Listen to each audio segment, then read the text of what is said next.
She's performed on Broadway and the West End stage, and once even sang in front of the then Prince of Wales and the late Queen at a royal barbecue.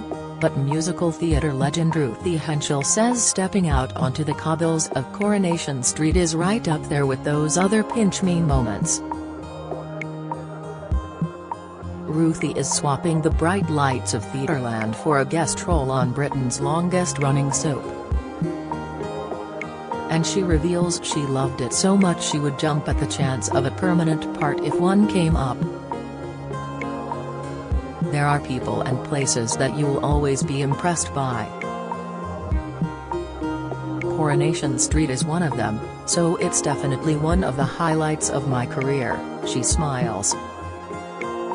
There are certain things, such as the 10th anniversary of Les Miserables, where you go, I'll remember that forever, and this is absolutely one of them.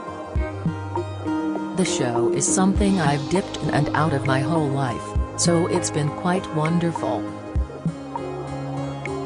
Yet despite being a seasoned professional, Ruthie admits that walking onto the Corrie cobbles for the very first time was daunting. In terms of cultural importance, she compares it to New York's 42nd Street.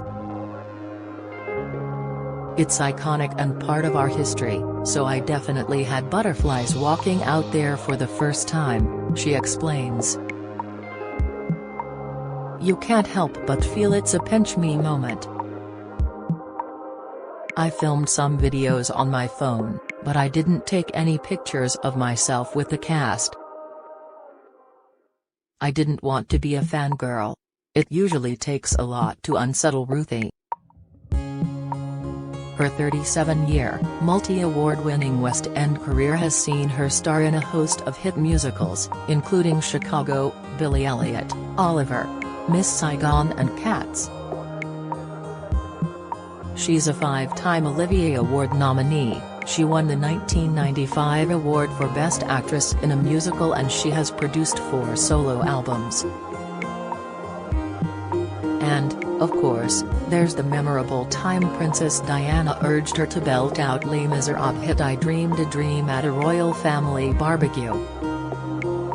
Ruthie was dating Prince Edward at the time and was invited along to the traditional summer get-together at Balmoral.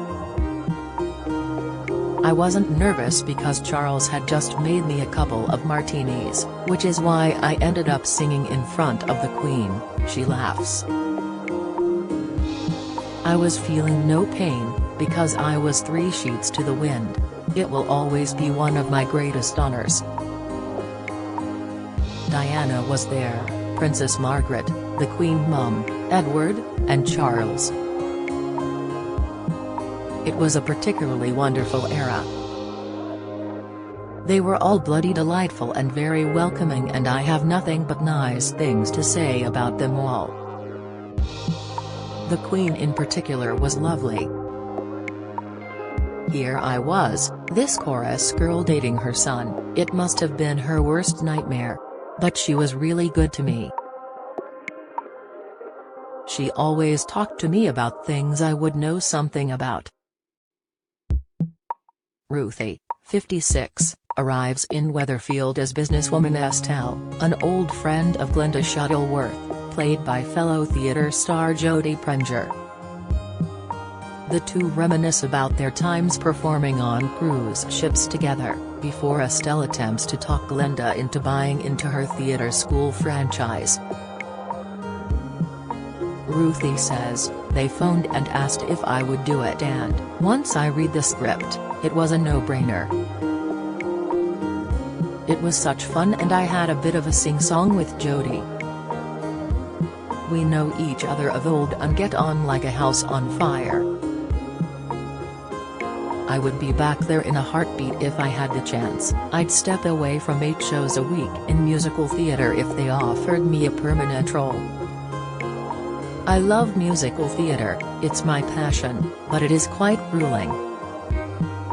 Working 6 nights a week was particularly hard for Ruthie when her children were small. After the end of her 6-year romance with Prince Edward, she had a 6-year relationship with actor John Gordon Sinclair. Then, in 2001, she met Canadian singer Tim Howard, her co-star in the West End production of Peggy Sue Got Married. The couple went on to have 2 daughters, Lily and Dolly, but the marriage broke up when the children were small. Ruthie says candidly, "You feel like you have failed enormously because you haven't been able to fix what needed fixing. I can't tell you how much money I've spent on couples counseling, just trying to jam a square peg into a round hole, because I have 2 children. But if you're unhappy, you're unhappy." The divorce left Ruthie relying on family, friends and a nanny as she tried to juggle her career with being a single mom. "It was very difficult when the girls were younger," she says. "I absolutely love what I do, so you'll never hear me complaining, but it's full on and it does take over your life.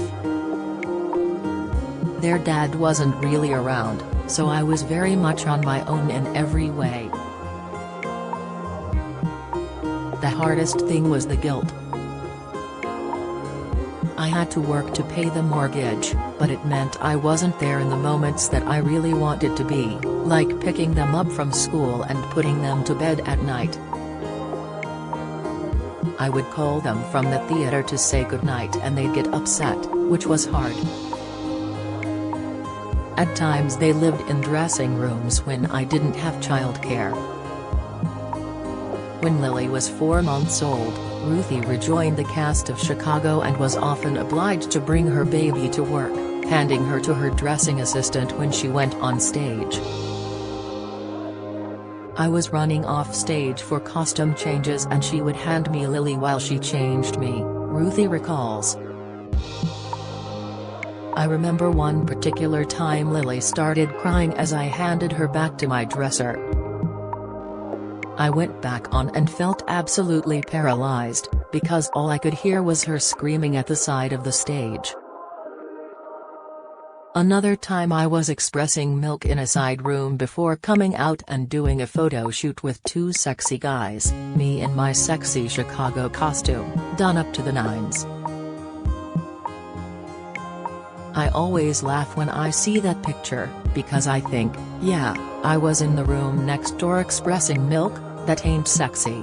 Ruthie took part in I'm a Celebrity in 2020, but more recently she has been in the news for her unstinting campaigning for Gloria's Law. Named after her mum, who died in a care home during the COVID pandemic, the proposed law would prevent the scandal of care home residents dying alone from happening again. Recalling the lockdowns, Ruthie sighs, "It was a horrible time, as it was for lots of people, and some of it didn't need to be as painful as that, which is why I'm campaigning the way that I'm campaigning. It's really important to me that nobody in care ever has to be on their own again. It's unforgivable, it's a basic human right." Ruthie, who lives in Essex with her daughters, now 20 and 18, will be back on stage again shortly in a new production of the classic musical 42nd Street. Then in September she is launching her own theatre school, Ruthie Henshall's Cast, a 3-year diploma in performing arts, in Bury St Edmunds, Suffolk. "I really want to mentor and train the kids of the future," she says passionately. After the long darkness of the pandemic, she firmly believes life is finally picking up. "I sold my house and bought a little thatched cottage which I moved into 3 months ago, and my career is fabulous right now," she smiles. "It's been a hell of a couple of years, but the wonderful thing about life is the ebb and flow. Just when you think that it's a S-place, something happens, the tides turn and you go, okay, I'm all right now." Catch Ruthie Henshall on Coronation Street on ITV from Tuesday.